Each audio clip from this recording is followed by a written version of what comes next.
Shalom sahabat STMJ yang terkasih dalam Kristus. Bacaan hari ini diambil dari Yakobus 4 ayat 13 sampai dengan 17. Dan ayat yang mengesan bagi saya pada ayat ke-15. Sebenarnya kamu harus berkata, jika Tuhan menghendakinya, kami akan hidup dan berbuat ini dan itu. Konteks bacaan ini mengajak umat Kristiani untuk tidak melupakan Tuhan dalam setiap perencanaan hidup kita. Sebenarnya, apa yang dimaksud dengan tidak melupakan Tuhan dalam setiap rencana dan langkah hidup kita? Dengan kata lain, membiarkan rahmat Tuhan bekerja atas hidup kita. Dari ayat 15, ayat yang mengesan bagi saya dapat dipahami bersama-sama dengan jelas bahwa seringkali hidup ini berjalan sesuai dengan keinginan daging, egoisme manusia, dan kepentingan-kepentingan yang menguntungkan diri sendiri. Kecenderungan untuk melakukan sesuatu berdasarkan pada suka dan tidak suka, bukannya pada yang baik atau tidak baik. Berkaitan dengan ini, saya punya pengalaman tentang diri saya yang berbuat pada apa yang saya suka dalam konteks pelayanan. Dalam pelayanan seringkali ditemukan pasang surut, kelesuan, dan sebagainya. Bahkan sampai saat ini, saya masih sering memilih-milih untuk melayani sesuatu dengan yang saya suka, atau dengan pertimbangan bahwa saya belum mau dan belum siap.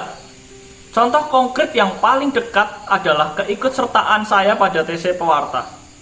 Saya sangat gigih untuk tidak mengikutinya, karena saya memang tidak tertarik, tidak ingin jadi pewarta, dan saya tidak mau. Namun di akhir menjelang pendaftaran ditutup, Tuhan menangkap saya lewat seseorang yang Tuhan sudah siapkan. Entah bagaimana waktu itu, saya yang tadinya selalu menolak untuk mengikuti TC Pewarta, seketika langsung mengiyakan bahwa saya akan ikut. Dan ketika saya mengikutinya, yang awalnya disposisi batin saya merasa malas, merasa tidak semangat dan tidak bergairah, tapi setelah saya mengikutinya, setelah saya merefleksikannya, ternyata Tuhan mau menyampaikan banyak hal. Atau paling tidak, jika ada sesuatu yang sudah pernah saya terima, sudah saya pernah dengar, Tuhan ingin menegaskan kembali dan mengingatkan saya tentang hal-hal itu. Dan disitulah saya merasa bersyukur. Dari sini saya merefleksikan bahwa ketika Tuhan menghendaki, maka pasti terjadi. Dan jika sesuatu yang tidak saya inginkan terjadi, saya yang harus bertanya, apakah saya membiarkan Tuhan menuntun hidup saya?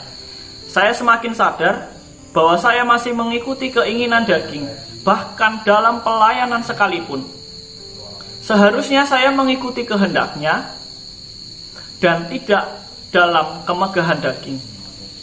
Saya sadar bahwa ketika saya menolak tawaran ini, artinya menolak rencana indah yang Tuhan sudah siapkan untuk saya. Tidak menyertakan Tuhan secara penuh dalam langkah dan hidup saya. Padahal apa yang Tuhan sediakan untuk saya pasti luar biasa. Demikian sharing dan refleksi saya yang Tuhan sampaikan lewat firman-Nya. Saya ingin membuka diri saya bagi Tuhan, agar Tuhan dapat masuk lebih dalam setiap rencana dan langkah hidup saya. Dan biarkanlah rahmat Tuhan bekerja, karena rahmat-Nya cukup bagiku, bagimu, dan bagi kita semua. Terima kasih, Tuhan memberkati.